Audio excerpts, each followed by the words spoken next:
আসসালামু আলাইকুম, কেমন আছেন সুপ্রিয় দর্শকেরা?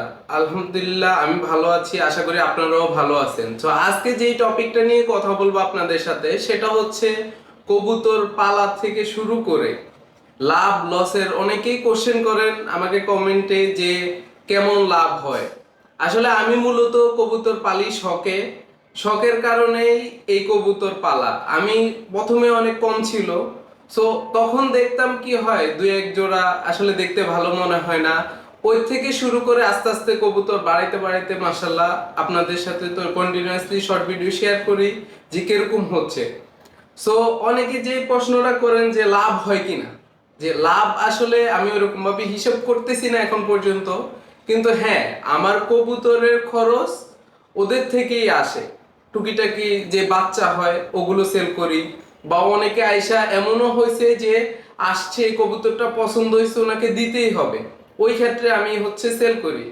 তো অনেকে যেটা বলেন আবার যে অনেক দূর দূর থেকে কমেন্ট করেন যে আপনাদের যে কবুতর এটা লাগবে ওইটা লাগবে, আসলে ভাই দিতে পারি না, সরি। এইটার একটা কারণ হচ্ছে আমার কবুতরগুলো কুমিল্লা থেকে প্রায় 60 টাকা 70 টাকা বাস ভাড়া দিয়ে অনেক ভিতরে।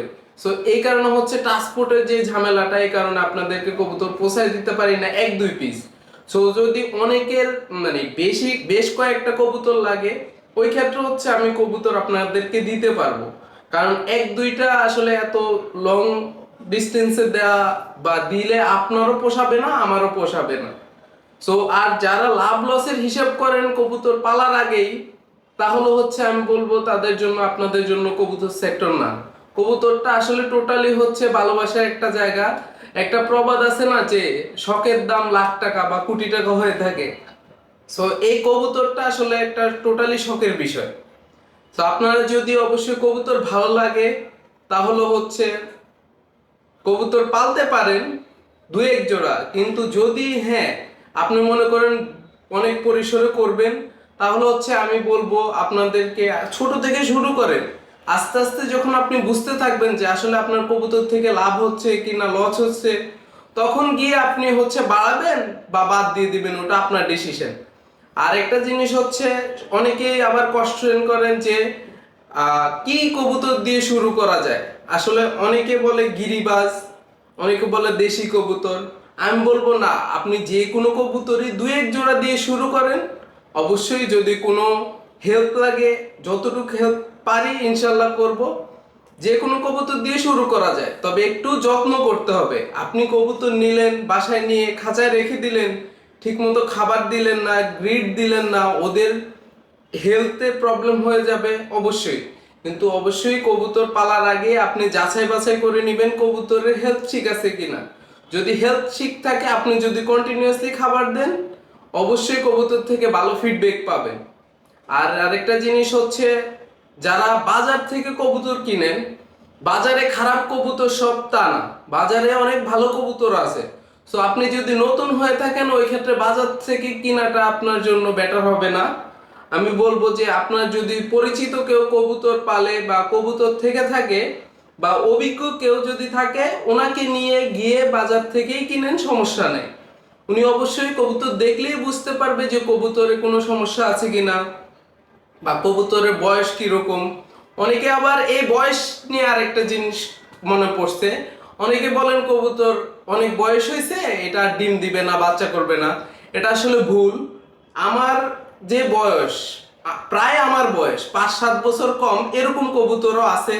আমার এক কাকা পালে, এখনো হচ্ছে ডিম বাচ্চা করে। তবে হ্যাঁ, মল্টিং এ গেলে কবুতর হচ্ছে অনেক সময় গ্যাপ দেয়, কয়েকদিন গ্যাপ দিয়ে আবার পাড়া শুরু হয়, বা ডিম পাড়ে অনেক সময় নষ্ট হয়। এগুলো আসলে কবুতরের দোষ না।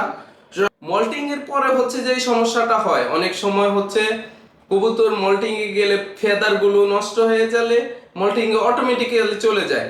আবার কিছু কিছু কবুতর হচ্ছে মল্টিং এ যাওয়ার পরে আর ডিম দিতে চায় না, ওই সময়টা তো হচ্ছে আপনারা কিছু ওষুধ পাওয়া যায় যেমন ভিটামিন, ক্যালসিয়াম।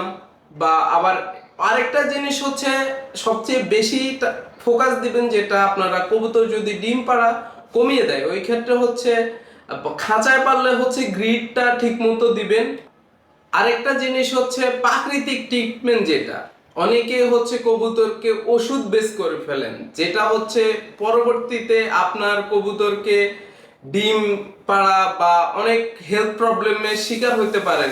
ইভেন ওই যে ঘাড় বেঁকা রোগ, টাল রোগ, অনেকে অনেক ধরনের কথা বলেন, ওইগুলো হয়ে যায় বেশি ওষুধ খাওয়াইলে। আমি যেটা মানে দেখছি আর কি, আমি এক সময় হচ্ছে যখন প্রথম কবুতর পালতাম, কবুতর 19 থেকে 20 হইলে আমি একটা ওষুধ নিয়ে আসতাম বাজার থেকে গিয়ে, ওদেরকে খাওয়াই দিতাম, মানে অনেক কেয়ার করতে চাইতাম। কিন্তু এটাই আসলে এক সময়কার গিয়ে দেখা গেছে ওই কবুতরের ক্ষেত্রে খারাপ হয়ে গেছে, ওষুধের উপরে টোটালি নির্ভর হয়ে যায়। কিন্তু আপনি যদি নর্মালি যে মানে সমস্যাগুলো কবুতরের ওইগুলো দেখেন, তাহলে হচ্ছে বুঝতে পারবেন যে এটার মনে হয় এই সমস্যাটা হইতেছে। সো ওই সমস্যার যে প্রাকৃতিক ভাবে যে সলিউশনটা ওটা যদি করেন, অবশ্যই আপনি কবুতর থেকে ভালো কিছু করতে পারবেন। আর আরেকটা জিনিস হচ্ছে একটা জিনিস আপনারা ফলো করবেন, আমাদের দেশের যে বন্য কবুতর বলে, জালালি কবুতর বলে, ওগুলো কিন্তু ছাড়ায়, ওগুলোকে কিন্তু কেউ কোনো ধরনের ওষুধ খাওয়ায় না, কিন্তু এমনিতেই ওরা অনেক ভালো, অনেক উড়ে, অনেক স্টেমিনা থাকে ওদের মধ্যে। কিন্তু আমাদের কবুতর এমন হয় না কেন? কারণ হচ্ছে আমরা ফিক্সড একটা ক্যাটাগরির খাবার খাওয়াই, যে অনেকে গম খাওয়ায়, অনেকে ভুট্টা বাঙ্গা খাওয়ায়, অনেকে ধান, শুধু ধান খাওয়ায়। সো এক একটা জিনিসের কিন্তু কবুতরের শরীরে গিয়ে এক এক রকম ইফেক্ট করে। যেমন ধান বেশি খাওয়াইলে হচ্ছে ওদের যে শরীরে চর্বি কাটতে কাটতে এমন একটা অবস্থা হয়, ওরা স্ট্রং থাকে, মানে চলার মতো থাকে, কিন্তু ওইরকম ভাবে এনার্জি থাকে না ওদের শরীরে। আবার শুধু মটর খাওয়াইলে কিন্তু, যদি মটর বেশি খাওয়ানো হয়, চর্বি জমে যায়, ওই ক্ষেত্রে হচ্ছে কবুতর ডিম দিতে চায় না।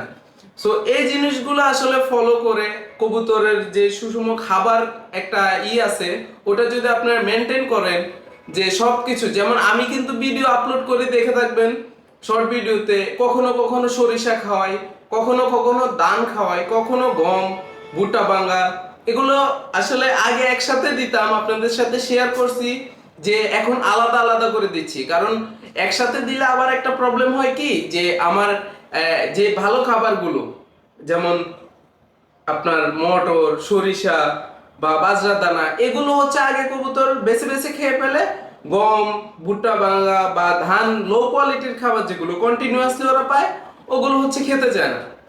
সো এই সমস্যাটার জন্য আমি আলাদা আলাদা করেই খাবারটা রাখি আর আলাদা আলাদা করে সার্ভ করি। তবে একটা জিনিস, ঠান্ডার সময় একরকম খাবার দেই, গরমের সময় আরেক রকম খাবার দেই। তবে এই যে প্রাকৃতিক বিষয়ে যে ট্রিটমেন্টের কথা বলছি, ওখানে আবার একটু ফিরে যাই।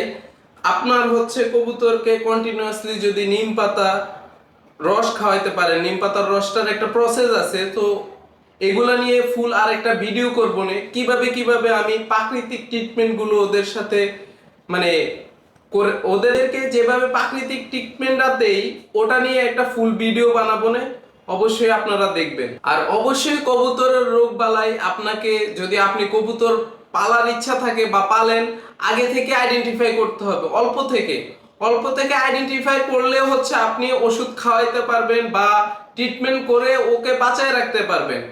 এছাড়া হচ্ছে যদি আপনি আইডেন্টিফাই না করতে পারেন যে কবুতর আসলে সমস্যা হয়ে যাচ্ছে, তখন হচ্ছে আর বাঁচাইতে পারবেন না। সো এগুলো নিয়েও আরেকটা আলাদা ভিডিও করব, আসলে ভিডিওটা অনেক লম্বা হয়ে যাচ্ছে।